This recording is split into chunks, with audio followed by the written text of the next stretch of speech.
Flu cases have surged dramatically across England, with new data showing a 55% jump in hospital admissions in just 1 week, the highest level ever recorded for this point in the year. Scotland is also seeing an increase, though the rise there has been slower. NHS leaders are warning they may be heading into what they call a worst-case scenario. Our health editor, Hugh Pym, has been following the situation closely. Hi, Hugh. This sounds serious. Can you break down the numbers and explain just how severe things are? Well, Lewis, the key issue is that flu season has arrived much earlier than usual. Typically, cases start building in December and peak in January. That's been the pattern during the worst flu winters in recent years.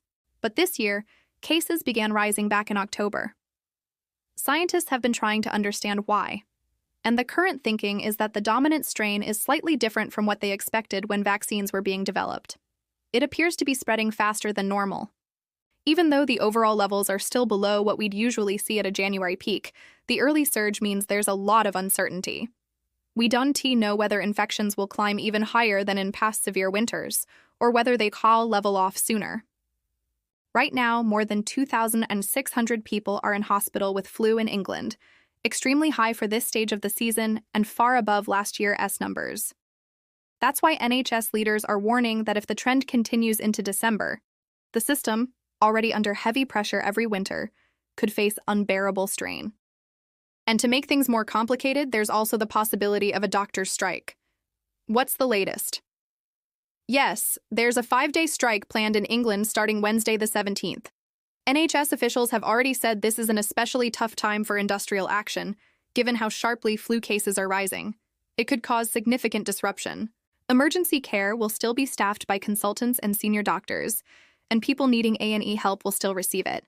But scheduled treatments and planned procedures will be postponed, which is very challenging for those patients. Last night, Health Secretary Wes Streeting put forward a new proposal to the British Medical Association.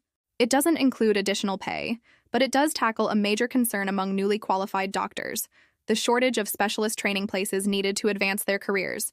He has promised to double the number of training slots and introduce emergency legislation to prioritize UK-trained doctors. The BMA will review the offer, poll its members over the weekend, and announce on Monday whether the strike will go ahead.